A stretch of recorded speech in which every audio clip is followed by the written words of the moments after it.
हजरात, हम लोग अल्लामा इकबाल को कब से पढ़ते रहे हैं ये हमें याद नहीं। शायद तब हमने उर्दू सीखी थी या नहीं सीखी थी, घर में तस्करे होते थे या कहीं रसायल में किताबों में कहीं देखा पढ़ा होगा।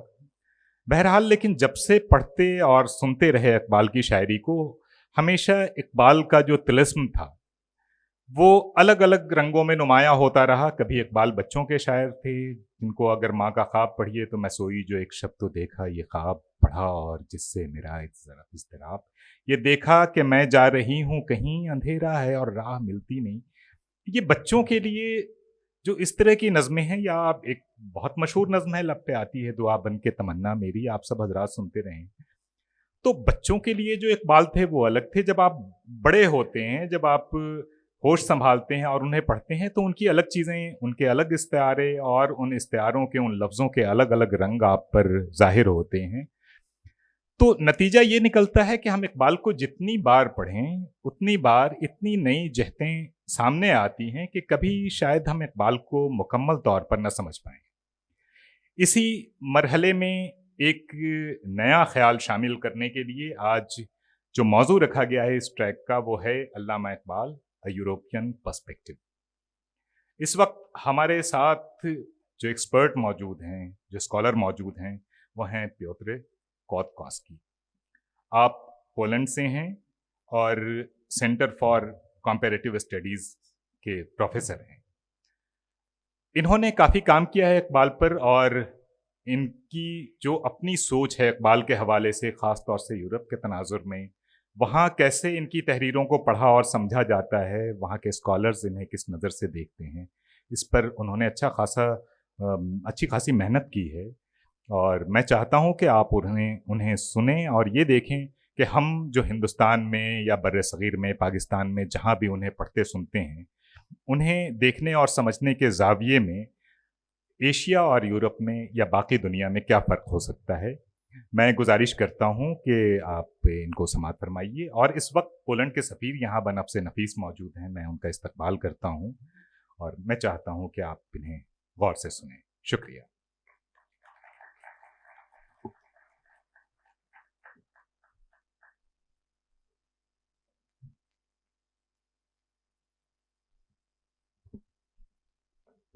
बहुत बहुत शुक्रिया आपको।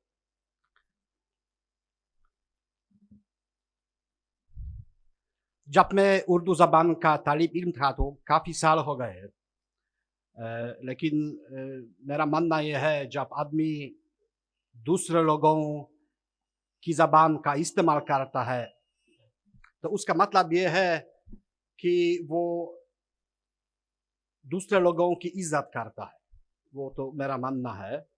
आप माफ़ कीजिएगा कि अपना लेक्चर मैंने अंग्रेज़ी ज़बान में लिखा था, तो मैं तो ठीक है ये लेक्चर अंग्रेज़ी ज़बान में दे दूँगा, लेकिन उसके साथ मैंने काफ़ी इकबाल की शायरी इंसर्ट किया है और मैं भी उर्दू ज़बान में ये शायरी आपके सामने मैं रिसाइट करना चाहता हूँ।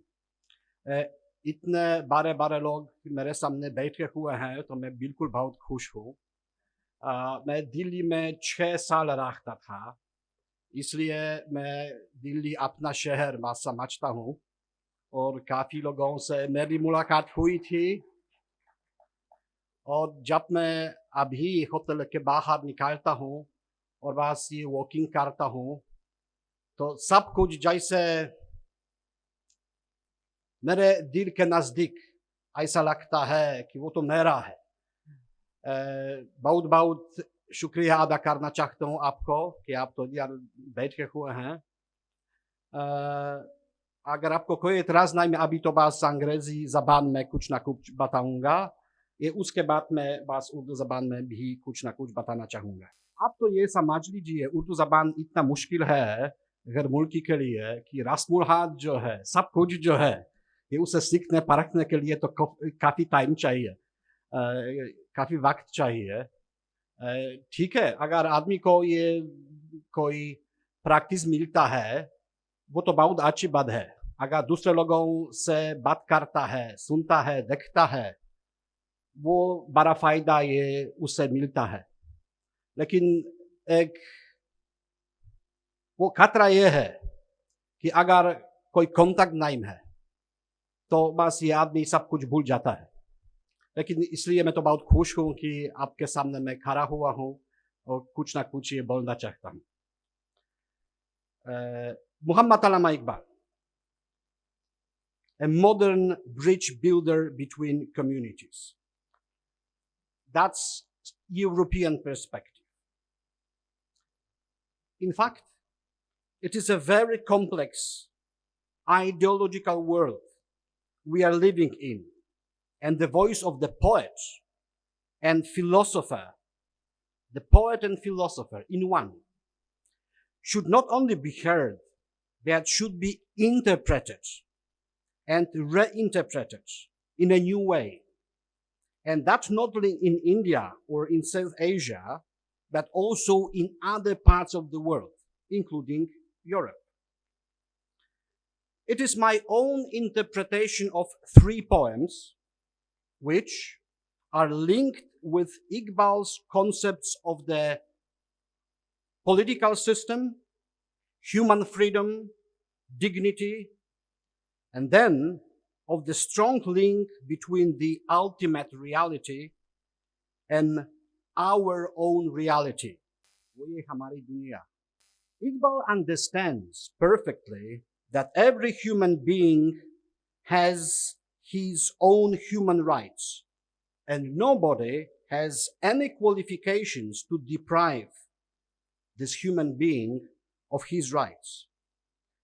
Iqbal states very clearly, and I quote, "The best form of government for such a community would be democracy, the ideal of which is to let a man develop all the possibilities of his nature by allowing him as much freedom as practicable." It is what Iqbal says. He observes that no human being has the right to become a supreme leader who might be declared the infallible person.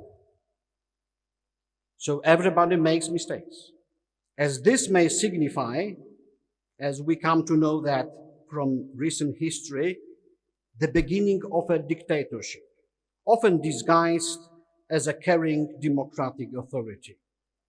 Because people usually say that jamhuriyat faisla sazi ke amal se zyada hai. That's something more than that. So from my perspective, with our heritage of communist regimes in Eastern Europe, we understand Iqbal's voice very well. And I think his words and his concepts should be propagated globally. That's my reading.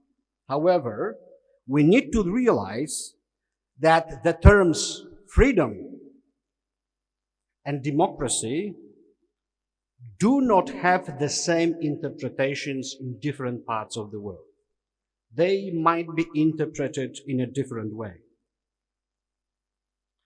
Well, I don't want to discuss in details his inspiring views on the shape of a democratic state, as these he presents clearly in his publications and his lectures. We understand that this concept of a democratic system may have many colors, and its implementation does not follow only one paradigm. What is essential in the context of Iqbal's views on human history is a bit complex, and let me explain my point.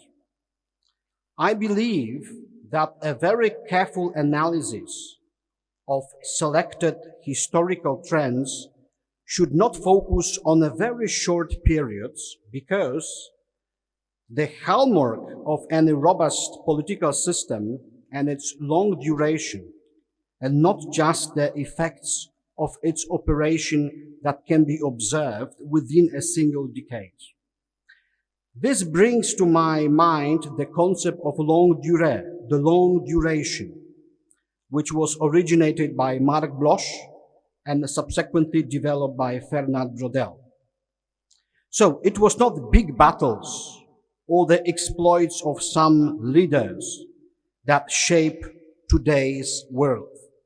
In fact, it is long-term historical process which involved thousands of social, political, and economic phenomena. Therefore, it is impossible to properly assess our era without analyzing some logic that governs its process and without gradually discovering development rules that allow us to predict transformation scenarios in the modern world. I think Iqbal was aware of these long-term historical processes which can shape a final political system and can shape a human being, his personality and his philosophy of life. At this intellectual junction, as I said, Iqbal refers to his own analysis of religious thought to build a holistic construction of democracy for a religious man. In my opinion, the Sufi elements are clearly visible in his line of reasoning. In his famous treatise, The Reconstruction of Religious Thought in Islam, Iqbal says, and I quote, "In our daily social intercourse, we live and move in seclusion, as it were. We do not care to reach the inmost individuality of man. We treat them as mere functions and approach them from those aspects of their identity which are capable of conceptual treatment. It seems that the method of dealing with reality by means of concepts is not a serious way of dealing with it. Science does not care whether its electron is a real entity or not. It may be a mere symbol, a mere convention. Religion, which is essentially a mode of actual living, is the only serious way of handling reality. So without religion, we cannot build any system," Iqbal says. "The philosopher cannot accept the political system which isolates a man from the ultimate reality. If a proposed system is based on the materialistic principles only, it will not survive in the long term." It is what Iqbal says. He suggests that it may last for some time, but it is likely to decay and transform into the oppressive system which is totally alien to a religious man. Let me refer here to Ahmed Paray, who interprets Iqbal's political philosophy in a Sufi context, or at least it is my reading. It is my interpretation of his words. Paray explains, "In a secular democracy, the relation of man with God is limited and formal, whereas a believer in Islam who is conscious of his khudi strives to make himself as perfect as possible and as nearer to God as possible to establish the kingdom of God on the earth. According to Iqbal, man cannot be a complete individual as long as he distances himself from God. He becomes a complete person, mard-i-kamil, when he comes nearer to God and he absorbs God into himself. So the true person not only absorbs the world of matter by mastering it, he absorbs God himself into his ego. So what is left for further interpretation or precise clarification is how the khudi can realize itself in an imperfect society, and how to translate the concept of divine vice-regency, it is what Paray suggests, into the practical activities of men living in a particular society. And these are the questions. Are there any rules and regulations needed to foster this divine vice-regency in a state, or is it an individual effort made by men willing to become Marte Camille? Does a human being have to believe in a deterministic history in which the concept of true human freedom is limited? As we know that in our part of Europe, at least from a Marxist perspective, or maybe a religious man is capable of creating his own area of freedom, which is a consequence of his status as the divine vice-regency. Iqbal's poetic and philosophical response is clear, and I read it as a true glorification of human freedom, which, however, is rooted in metaphysical reality. Freedom does not mean anarchy. It is a gift offered by the Supreme Being, a gift that makes it possible to realize one's khudi. In his Ahkam-e-Ilahi, he emphasizes that the difference between the destiny, which you were very unlikely to change at all, and divine vice-regency glorifies the status of religious humans who understand the link between freedom and obedience to God. Please remember, it is what Iqbal writes. Pabandi e takdir ki pabandi e kam. Ye masla mushkil nahim. Aye mard e hiradman. Ek an mein so bar badal jati hai takdir. Hai iska mukalid abhi nakhush abhi kursan. Takdir ke paband nabatat o jamarat. Momin e fakt ahkam e ilahi ka hai paband. Well, so Iqbal is able to combine his philosophical and political concepts with his own interpretation of reality. The former is usually presented in a clear and logical way, while the latter in a poetic fashion. Both are important and somehow complement each other. His poetic component is certainly more difficult to interpret in the context of Iqbal's philosophy, as poetry is general, can be interpreted on different levels. I appreciate especially his metaphysical distance to the world in which we are living. At least it is my own interpretation. Whenever we discuss the issue of social reality versus the ultimate reality, we need to understand our own limitations. Our khudi must be aware of all these imminent obstacles, be they of social, psychological, or metaphysical nature. In other words, we have to realize that our own freedom is limited, not only by others, which is quite obvious for many liberals. It is limited by the very nature of reality. So let me quote another poem by Iqbal, which tells us a lot about the various angles of perceiving this worldly phenomena. And that's the world in which we are living.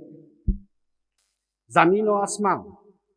Mumkin hai ki tu jisko samajhta hai baharan, औरों की निगाहों में वो मौसम है खजान का है सिलसिला अखबाल का हर लफ्ज़ दिगर गुम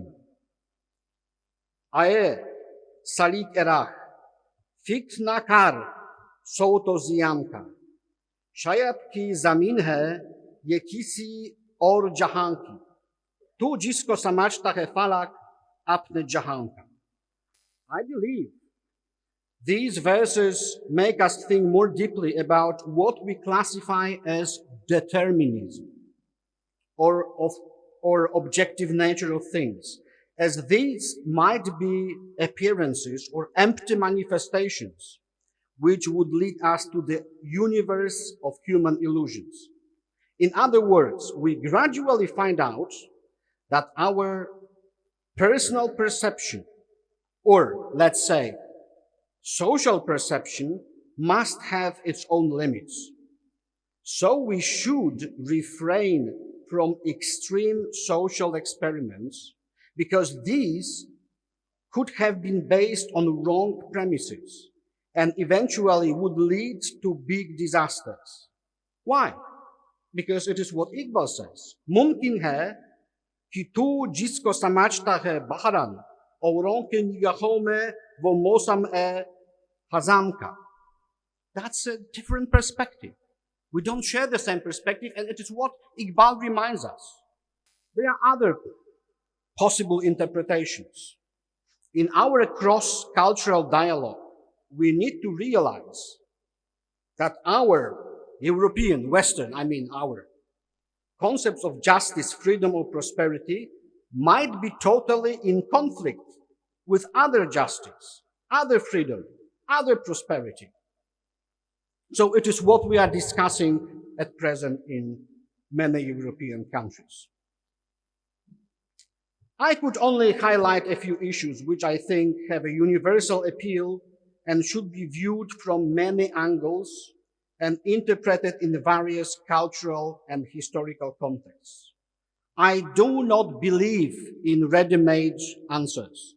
In fact, they are likely to be reformulated, rephrased under new circumstances and socio-political changes. Quite similar problems are likely to be discussed in Central and Eastern Europe.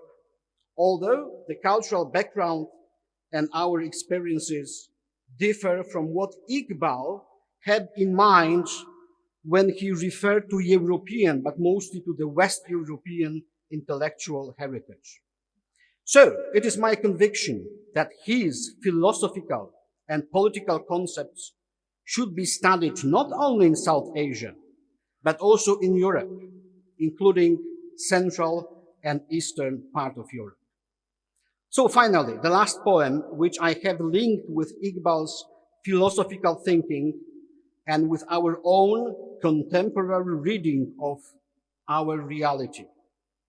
His poem, Dunia, might be interpreted on different levels, but this time I can only say the poem could make us aware of how limited our cognitive abilities are. How limited our cognitive abilities are. And by the end of the day, we have to be prepared for the most surprising conclusions, which should contribute to our better mutual understanding.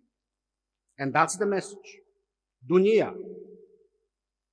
मुझको भी नजर आती है ये बेकलमुनी वो चांद ये तारा वो पत्थर ये नगीन है देती है मेरी चश्म ए बसीरत भी ये फतवा वो कोक ये दरिया है वो गर्दून ये जमीन है हक बात को लेकिन मैं छुपाकर नहीं रखता तू है तुझको कुछ नजर आता है नहीं है.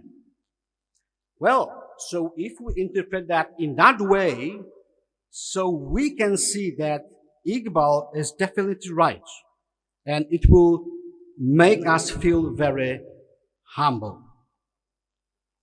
It's a bit more complex, complicated, but still Iqbal, I believe, and his poetry, his philosophy is a perfect food for thought. बहुत बहुत शुक्रिया आपको. मैं ये दोहराना चाहता हूँ कि आपसे मिलकर कितनी खुशी हुई मुझे और शायद ये काफ़ी लोगों से कुछ ना कुछ ये बात करने का मौका भी मिलेगा तो क्यों नहीं. और ये ऑर्गेनाइजर्स को भी आपने दिल से ये बताना चाहता हूँ कि बस मैं तो बिल्कुल हमारे सफ़ीर के साथ सभी इधर तो बैठे हुए हैं हम दोनों बिल्कुल बहुत खुश हैं. So thank you for his contribution and for that he also co-organized, my presence here. Once again, thank you very much. बहुत बहुत शुक्रिया आपको.